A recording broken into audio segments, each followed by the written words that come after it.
우리 함께 말씀을 보시겠습니다.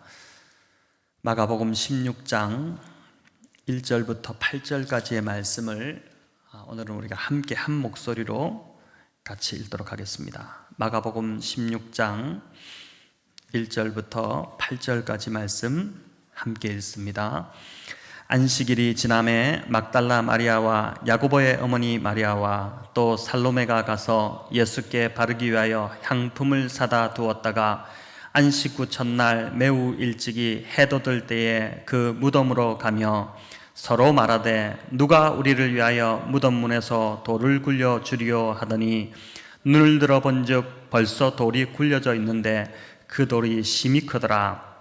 무덤에 들어가서 흰 옷을 입은 한 청년이 우편에 앉은 것을 보고 놀라매 청년이 이르되 놀라지 말라. 너희가 십자가에서 못 박히신 나사렛 예수를 찾는구나. 그가 살아나셨고 여기 계시지 아니하니라. 보라, 그를 두었던 곳이니라. 가서 그의 제자들과 베드로에게 이르기를 예수께서 너희보다 먼저 갈릴리로 가시나니 전에 너희에게 말씀하신 대로 너희가 거기서 배우리라 하라 하는지다. 여자들이 몹시 놀라 떨며 나와 무덤에서 도망하고 무서워하여 아무에게 아무 말도 하지 못하더라. 아멘. 자, 오늘 마가복음 16장 말씀으로 이제 그가 살아나셨느니라 라는 제목으로 부활절 말씀을 함께 나누고자 합니다. 본문을 보니까 안식일이 지나고 이른 새벽에 예수님의 무덤을 찾은 사람들은 이제 제자들이 아니라 여인들이었다는 것을 보게 됩니다.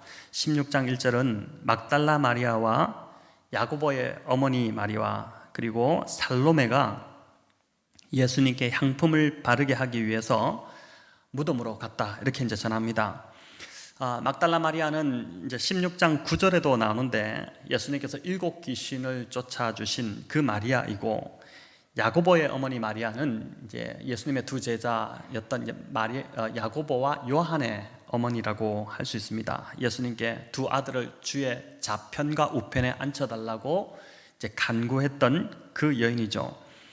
마가복음을 자세히 이제 좀 읽어 보시면 아실 텐데 마가는 이제 15장과 16장을 통해서 세 번씩이나 이 여인들의 이름을 지금 반복해서 기록하고 있습니다.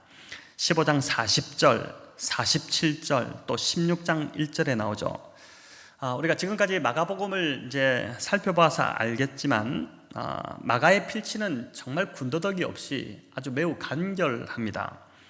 마가와 달리 누가는 이제 직업상 의사였기 때문에 보는 관점이 굉장히 디테일하죠. 상세하게, 자세하게 똑같은 상황도 똑같은 사건도 좀 더 구체적으로 이제 설명을 붙여서 이렇게 풀어놓았다면은 마가는 정말 필요한 말만 딱 기록을 했습니다. 그런데 지금 그런 마가가 이 여인들의 이름을 이제 15장 40절부터 16장 1절까지 9절인데 이 9절 안에 3번씩이나 반복하고 있습니다. 굉장히 참 불필요할 정도로 이렇게 반복하고 있는 이유가 무엇일까요? 이 여인들이 진짜 부활의 증인이었다는 것을 마가가 지금 강조하고자 하는 것입니다. 이 여인들은 마가복음뿐만 아니라 이 사복음서에 다 이제 등장하는 부활의 목격자 그 이름들입니다. AD 2세기에 살았던 철학자 이제 이 켈수스라는 인물은 부활의 목격자가 여인들이라는 이유로 이제 부활이 허구며 지어낸 이야기다 이렇게 주장을 했습니다. 당시 유대 문화에서는 여자는 이제 증인으로서 인정을 하지 않았던 그러한 탓입니다. 법정에서 노예와 여자의 이 증언은 이제 법적 효력이 없었던 것이죠. 그렇게 이제 사복음서 기자가 이 여인들을 목격자로 이렇게 기록했다는 것은 굉장히 큰 실수를 한 것이고 이것은 그래서 꾸며낸 이야기일 수밖에 없다 이렇게 이제 주장을 한 것입니다. 그러나 뒤집어 보면 이 이야기가 정말 조작된 이야기였다면 왜 이 마가가 여인들을 그 당시 증인으로 채택도 되지 않는 이 여인들을 여기 증인으로 등장시켰겠습니까? 차라리 제자들 중에 이제 베드로나 요한 같은 사람을 이제 증인으로 세웠을 것이겠죠. 마가가 이 여인들을 증인으로 기록했다는 것은 이 여인들이 부활의 진짜 목격자다라는 뜻이고, 부활이 조작된 어떤 이야기가 아니라 정말 역사적 사실이라는 것을 우리에게 전하고 있는 것입니다. 성경이 참 흥미롭게도 예수님의 이 부활의 목격자도 그렇고, 예수님이 탄생하셨을 때 아기 예수를 처음 뵙고 경배한 자들도 보니까 다 당시 사회적 약자들이었습니다. 부활의 목격자는 여인이었고, 아기 예수님을 처음 뵙고 경배한 자들은 당시 사회적으로 가장 천대받던 목자들이었죠. 구절을 여러분 우리 읽지 않았지만 구절을 보시면 막달라 마리아에게 먼저 보이셨답니다. 제가 구절을 읽어보겠습니다. 예수께서 안식 후 첫날 이른 아침에 살아나신 후 전에 7 귀신을 쫓아내어 주신 막달라 마리아에게 먼저 보이시니. 자, 먼저 보이셨다는 것은 부활하신 후 맨 처음 주님께서 만나 주셨다는 그런 뜻입니다. 이 얼마나 참 영광스러운 일입니까? 부활하신 주님이 그 부활의 모습을 가장 먼저 그 참 7 귀신 들려서 고통받았던, 가장 밑바닥 인생을 살던 그 여인 막달라 마리아에게 보이셨다는 것이죠. 이 땅에서는 이런 사회적 약자들이 무시받고 설 자리가 점점 더 없어지고 있지만, 하나님 나라에서는 그렇지 않다는 것입니다. 교회와 그리스도인들이 이 땅에서 추구해야 할 그 하나님 나라가 어떤 나라여야 하는지, 이 부활의 메시지가 우리에게 오늘 분명하게 다시 한번 보여주고 있는 것이죠. 이른 아침 이 여인들이 예수님의 무덤을 찾은 것은 이제 시신의 향품을 바르기 위함이었습니다. 이는 시신이 썩는 것을 막으려는 그 방부 처리의 목적이 아니라, 부패하는 시신에서 조금이라도 좀 그 악취가 나는 것을 막으려는, 그걸 좀 약화시키려는 그러한 의도였던 것이죠. 한마디로 정성과 사랑이 가득 담긴 행위였습니다. 이 목적으로 이 여인들은 향품을 미리 사두었고, 안식일이 끝나자 곧바로 새벽에 지금 무덤으로 달려온 것입니다. 주님을 사랑할수록 주님께 더 드리고 싶어지는 것이 참 자연스러운 일인 것이죠. 3절에 보니까 이 여인들이 무덤으로 향하면서 누가 이 돌문을 굴려줄지 그 걱정을 하고 있습니다. 이스라엘 무덤은 이제 우리나라의 이 무덤과 다르게 굴을 파고 또는 자연적인 굴 속에 이제 시신을 안치한 후에 큰 돌을 굴려서 이제 굴 입구를 이렇게 막았습니다. 이것은 그래서 여인 몇 명이 굴릴 수 있는 그런 수준의 돌이 아니었던 것이죠. 예수님은 당시 이제 아리마대 요셉이 새로 사놓았던 그 새 무덤에 안치가 되십니다. 당시 무덤에는 이제 조상들의 보통 이제 유골을 함께 이렇게 모셨는데, 한 사람만 그 무덤에 들어가는 것이 아니라 일종의 가족묘 같이 무덤에 들어가면 바로 입구 쪽에 이제 돌을 깎아서 아주 평평하게 이제 만들었고, 그 위에 세마포로 싼 시신을 이제 놓아둡니다. 그러면 그 시신이 1년이나 2년 정도 지나면 다 썩어서 뼈만 이제 부스러기가 남게 되는데, 그 뼈를 긁어 모아서 유골처럼 안쪽에 이렇게 안치를 시켰던 것이죠. 그러니까 이 무덤에는 보통 가족들의 이 유골들이 함께 이렇게 이제 안치가 되어 있었습니다.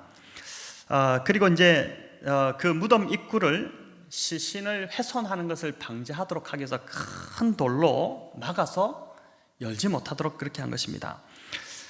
예수님의 경우는 이제 당시 사내들은 공회원이었고 또 부자였던 아리마대 요셉이라는 사람이 이제 사두었던 그 새 무덤에, 아무도 장사 지내지 않은 그 무덤에 홀로 이제 안치가 되셨습니다.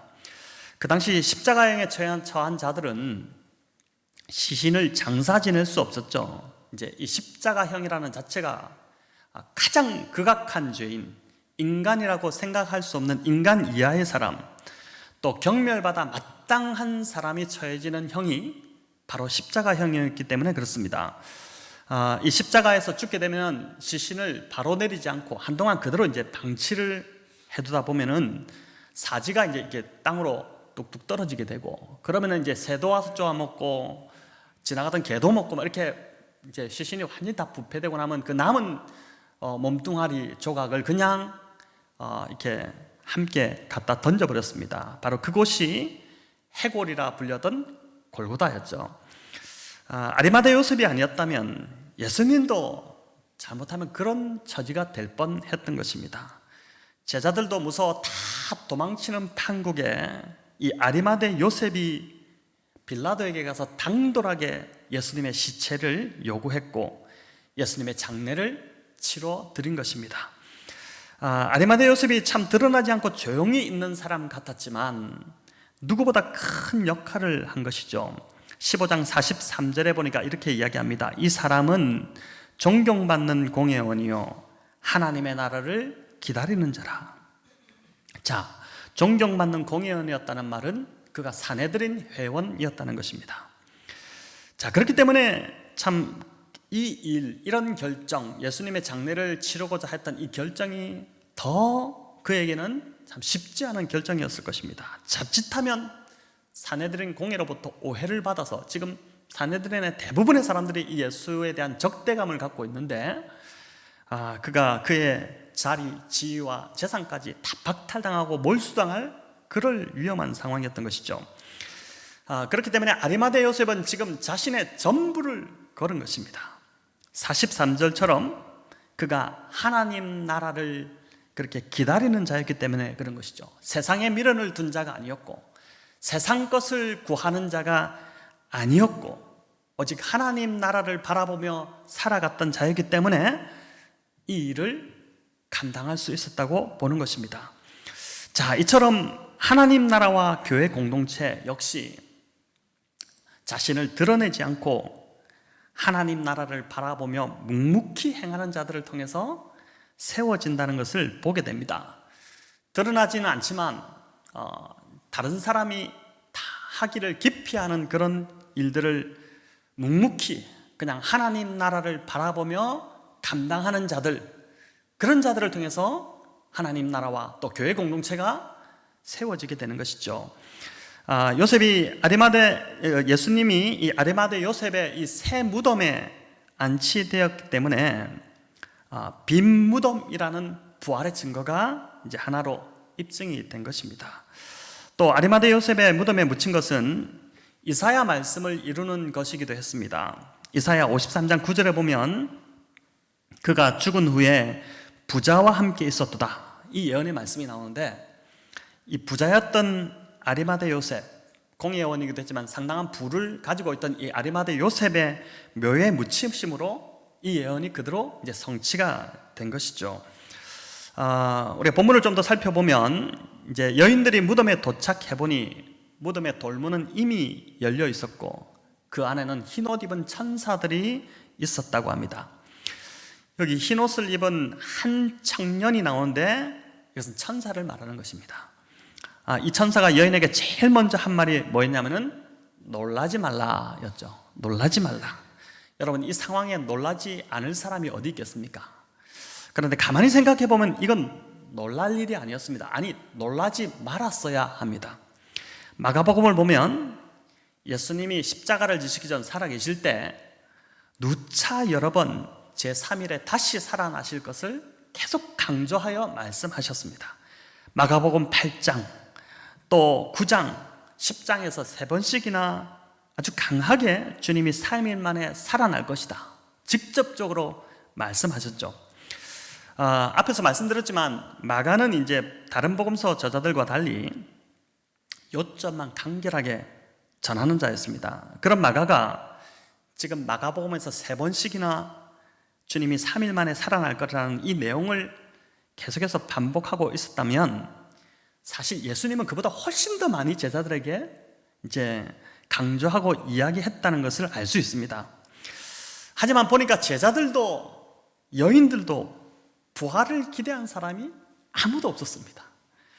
제자들 중에 그 누구 하나도 오늘이 3일째 되는 날이니 혹 주님이 부활하셨을지 모르니 한번 가보자, 누구 갈 사람 없냐, 이렇게 한 사람이 하나도 없었다는 것이죠. 심지어 11절에 보니까 이 제자들은 막달라 마리아가 가서 주님이 부활하셨다는 그 소식을 전했음에도 불구하고 듣고도 믿지 않았다.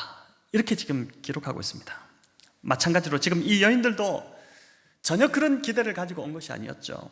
단지 자신들의 슬픈 그 마음을 이렇게라도 좀 달래보기 위해서 그 이른 아침에 찾아온 것이었습니다. 왜 제자들과 이 여인들은 예수님이 부활하신다고 하신 그 말씀, 이 말씀을 새겨 듣지 못했던 것일까요? 자, 저와 여러분이라면 과연 주님의 이 말씀을 마음으로 이렇게 새겨 받았겠습니까? 오늘도 부활은 참 믿기 쉬운 주제가 아닙니다. 전도를 해보면 대부분 믿기 어렵다고 하는 게 뭐냐면은 세 가지인데, 창조와 부활과 성령, 이 도대체 이해가 되지 않는다, 믿지 못하겠다, 그렇게 합니다. 그런데 예수님 당시도 마찬가지였습니다. 헬라 문화는 이제 몸의 부활을 믿지 않았습니다. 지금 우리는 사도신경에서 마지막으로 이렇게 고백하죠. 몸이 다시 사는 것과 영원히 사는 것을 믿사옵나이다. 이제 기독교는 영혼만 부활하는 것이 아니라 우리의 몸이 부활한다는 것을 함께 믿습니다. 물론 이 부활의 몸은 지금과 전혀 다른 그런 질서를 따르는 몸이 될 것입니다. 부활하신 주님의 몸처럼 막 벽도 통과하고 시간과 공간을 넘나드는 그러한 이제 몸인 것이죠. 또 제자들과 함께 조반을 주님이 먹기도 하셨는데 그런 몸입니다. 우리가 지금의 차원으로서는 이 몸을 이제 이해할 수도 없고 또 이해되지도 않는 그러한 몸인 것이죠. 그 몸은 다른 몸이 아니라 지금 우리의 이제 이 몸입니다. 전혀 새로운 어떤 얼굴도 다르고 뭐 체격도 다르고 이런 몸을 입는 것이 아니라 지금 우리의 이 몸, 이 얼굴을 그대로 이제 입는 것이죠. 이 몸이 죽으면, 저와 여러분의 죽으면 썩어지기도 하고 또 화장을 하기도 하겠지만, 그러나 주님이 오시는 날, 그날 우리의 몸이 신령한 몸으로 이제 변모되어서 다시 부활하게 될 것이다 라고 합니다. 더 이상 제 문제로 고통받지 않아도 되는 몸, 또 질병으로 아파하지 않아도 되는 몸, 더 이상 약을 먹지 않고 주사를 맞지 않아도 되고 또 우울하거나 절망하거나 좌절하지 않아도 되는 그런 신령한 몸을 저와 여러분이 입게 될 것이라는 것입니다. 여러분, 이게 정말 기대되는 일이지 않습니까? 그런데 헬라 세계에서는 이런 몸의 부활을 믿지 않았습니다. 영원 불멸설이라고 해서 사람이 죽으면 몸은 죽어 없어지고 그러나 영혼은 살아서 영원히 산다. 이게 이제 헬라 세계의 가치였죠. 어떤 세계관 속에 우리가 살아가느냐가 참 인생을 좌우한다고도 할 수 있겠습니다. 이들은 육은 더럽고 또 추한 것이라서 영혼의 감옥과 같은 그런 곳이기 때문에 죽음을 통해서만이 비로소 영혼이 그 육체의 감옥에서 해방된다, 이렇게 믿었던 것이죠. 그러니 주님이 말씀하신 이 몸이 다시 부활한다는 이 개념을 도저히 받아들일 수도 없었고 믿고 싶지도 않았던 것입니다. 문제는 이 헬레니즘의 영향이 예수님 당시 유대 땅에도 다 이렇게 퍼져 있었고 이게 너무나도 자연스러운, 그냥 사람들이 대부분 그냥 이것을 어떤 거부감도 없이 받아들이고 살고 있었다는 것입니다. 그래서 제자들도 그렇고 여인들도 그렇고 이 세계관 아래에서 살아가고 있었던 것이죠. 바울이, 제가 이제 이전에 고린도전서 15장을 부활 설교를 한번 전했을 때도 고린도 교인들에게 바울이 이 개념을 설명하는 것이 너무나 힘들었던 이유가 바로 이제 헬라 세계 안에서 이제 고린도 교회 그 안에 살아가던 사람들이기 때문에 이 개념 안에 푹 젖어 있던 사람들에게 몸이 다시 부활한다는 것, 이것을 설명하는 것이 그렇게 힘들었던 것이죠. 제자들도 여인들도 이 부활에 대해서는 이런 헬라적 가치의 지배를 받다 보니까 주님이 지금 그렇게 재차 강조하셨음에도 깨닫지 못한 것입니다. 어떻게 보면 이런 것이죠. 차라리 이 무덤 문이 그대로 닫혀 있었고 천사가 무덤 안이 아니라 무덤 밖에서 서서 여인들에게 예수님은 영이 다시 살아나셨고 그 영이 살아나셔서 영원히 하나님께로 가서 영원히 살 것이다, 이렇게 했다면 차라리 위로를 받았을지도 모른다는 것입니다. 그런데 천사가 예수님이 살아나셨고 여기 계시지 않다 이렇게 하니까 막 깜짝 놀라게 된 것입니다. 심지어 6절에 보니까 천사가 여인들에게 뭐라고 하냐면 예수님을 두었던 여기를 보라, 예수님을 두었던 곳을 보라고까지 하는 것이죠. 예수님이 부활하셨기 때문에 지금 여기 계시지 않다는 것입니다. 너희가 여기 계시지 않는데 이 향품이 무슨 소용이냐는 것이죠. 지금 열심히 준비해왔지만, 주님을 사랑하는 마음으로 준비했지만 주님이 지금 여기 계시지 않는데 이게 무슨 소용이 있느냐는 것입니다. 주님이 부활하셨고 무덤이 그 주님을 가둘 수 없었습니다. 안타깝게도 제자들도 여인들도 처음에 이 사실을 믿지 못한 것입니다. 그래서 8절을 보니까 천사가 제자들과 베드로에게 이 사실을 전하라고 여인들에게 말했음에도 불구하고 여인들이 어떻게 합니까? 아무에게도 아무 말도 하지 않았다. 이 일이 믿어지지가 않으니까 너무 두렵고 놀라 떨면서 무덤에서 막 도망치면서 무서워하기만 했던 것입니다. 바울은 몸의 부활을 믿지 못하는 이 고린도 교인들을 향해 예수님이 부활하지 않으셨다면 예수님을 믿는 우리들이 제일 불쌍한 사람이 될 거라고 했습니다. 오늘 이 부활절 예배를 드리고 있는 저와 여러분이 예수님이 부활하지 않으셨다면 제일 불쌍한 사람이 된다는 것입니다. 우리 15장 17절 19절 같이 읽어보겠습니다. 그리스도께서 살아나지 않으셨다면 여러분의 믿음은 헛된 것이 되고 여러분은 아직도 죄 가운데 있을 것입니다. 그리고 그리스도 안에서 잠든 사람들도 멸망했을 것입니다. 그리스도 안에서 우리가 바라는 것이 이 세상에만 해당되는 것이라면 우리는 모든 사람 가운데 가장 불쌍한 사람일 것입니다. 참 이게 와닿지 않습니까? 여러분, 또 바울은 예수님이 부활하셨다면 그를 믿는 우리들도 또한 반드시 부활하게 될 것이다. 이 내용을 우리에게 전해줍니다. 자, 15장 20절 22절 이것도 같이 한번 세 번역으로 읽겠습니다. 그러나 이제 그리스도께서는 죽은 사람들 가운데서 살아나셔서 잠든 사람들의 첫 열매가 되셨습니다. 한 사람으로 말미암아 죽음이 들어왔으니 또한 한 사람으로 말미암아 죽은 사람의 부활도 옵니다. 아담 안에서 모든 사람이 죽는 것과 같이 그리스도 안에서 모든 사람이 살아나게 될 것입니다. 여러분, 아멘이시죠? 진짜 아멘입니다. 예수님이 부활하셨기 때문에 저와 여러분도 반드시 부활하게 된다는 것이죠. 자, 그런데 이게 어떻게 가능하게 될까요? 여러분, 이게 과연 가능할까? 이런 생각이 드는데 이어서 계속해서 하나님이 이 일을 가능케 하신다는 사실을 바울이 우리에게 증거해 줍니다. 고린도전서 15장 51절 52절 이것도 우리가 같이 읽습니다. 보십시오, 내가 여러분에게 비밀을 하나 말씀드리겠습니다. 우리가 다 잠들 것이 아니라 다 변화될 터인데 마지막 나팔이 울릴 때에 눈 깜빡할 사이에 호련히 그렇게 될 것입니다. 나팔 소리가 나면 죽은 사람은 썩어 없어지지 않은 몸으로 살아나고 우리는 변화할 것입니다. 여러분, 참 이게 얼마나 흥분되고 기대되는 말씀입니까? 나팔이 울릴 때에, 마지막 그 나팔이 울릴 때에 주 안에서 죽은 자들이 눈 깜빡할 사이에 썩어지지 않은 그 몸으로 부활하게 되고, 또 그때까지 죽지 않고 살아있는 자들은 어떻게 된다고요?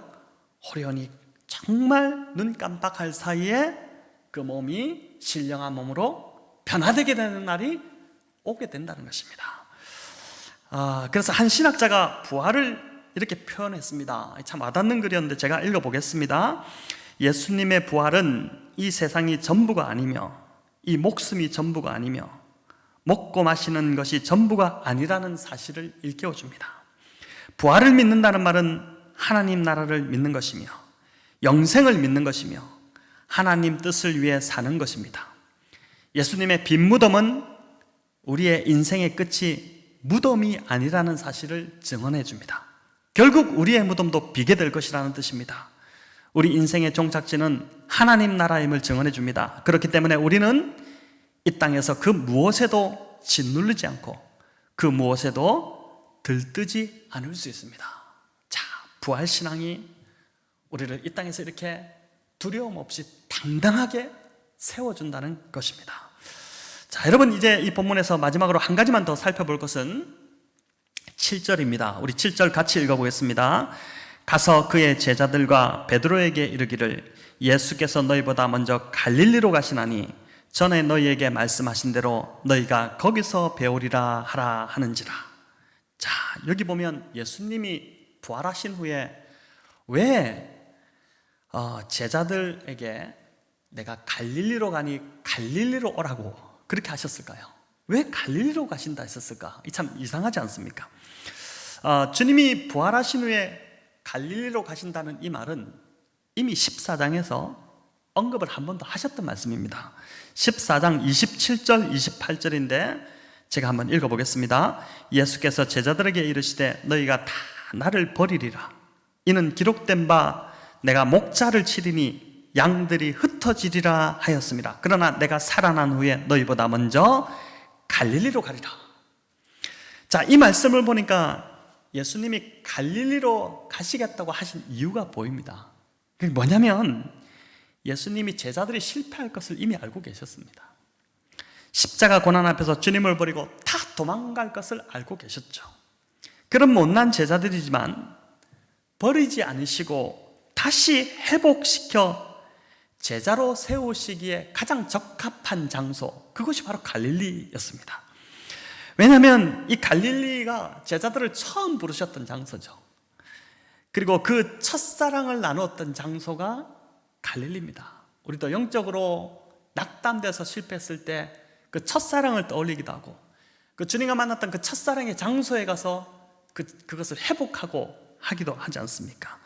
여러분 7절에서 특별히 주님이 제자들과 함께 베드로의 이름을 언급하신 이유도 그가 제자들 중에 수제자라서 그런 것이 아니라 베드로가 주님을 3번씩이나 부인하고 그래서 가장 낙담하고 제자들 중에 가장 절망하고 좌절해 있었기 때문에 특별히 베드로를 꼭 오라고 해라 이렇게 꼬집어서 베드로는 꼭 와야 된다 이렇게 이제 이게 책망이 아니라 정말 사랑이 담겨 있고 그 제자들을 회복하시고자 하는 그 간절함이 담겨 있는 주님의 마음이 여기 담겨 있는 것입니다. 요한복음 21장에 보면 그래서 주님이 갈릴리 바닷가에서 조반을 준비하셨고 밤새 고기를 잡느라고 고생한 이 제자들을 불러 모셔 따뜻한 모닥불을 피우고 이 모닥불과 이 모닥불은 그 베드로가 연상되지 않습니까? 그 참 고난 받으시던 밤에 그 모닥불 앞에서 쬐고 있던 두려워 떨던 베드로.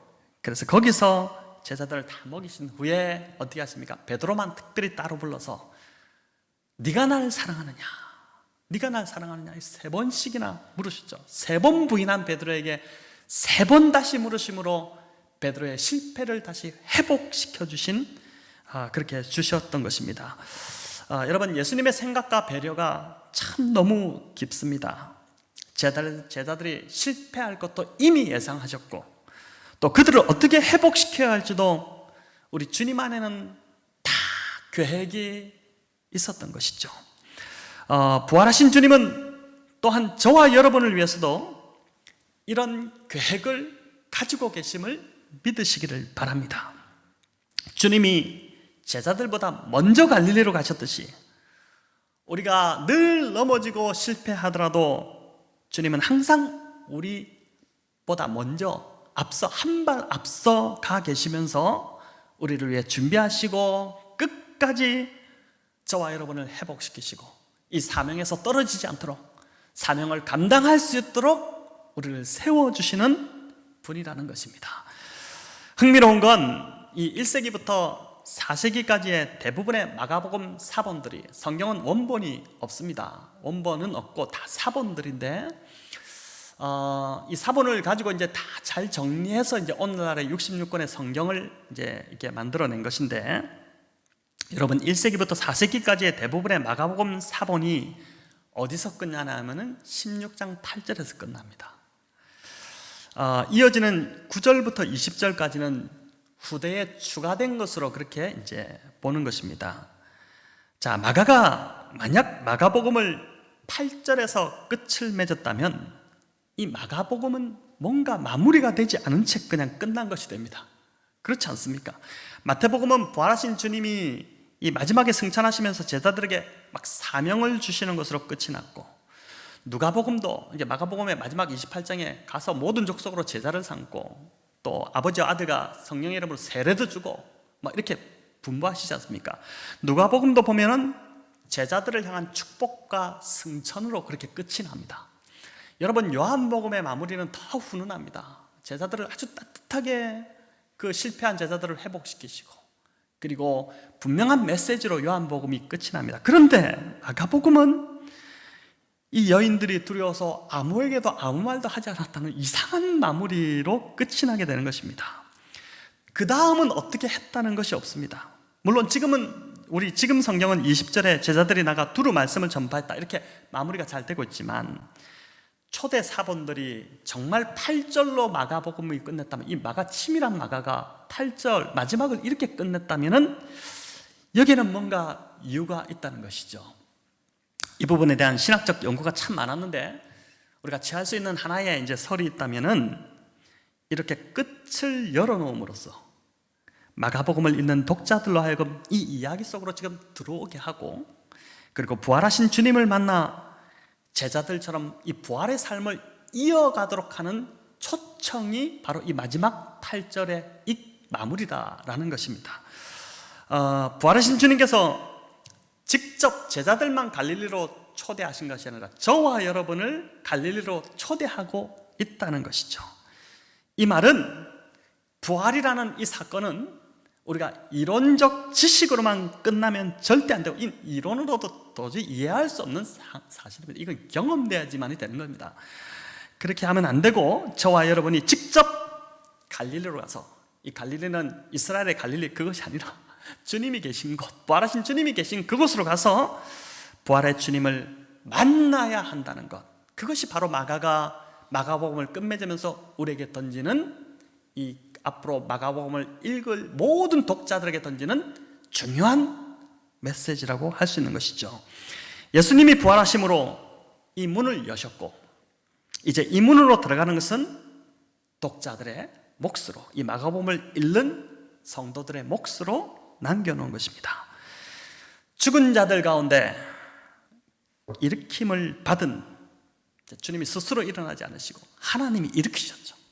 일으킴을 받은 이 부활의 주님을 인격적으로 만나는 것만이 여러분 신앙의 시작이 됩니다.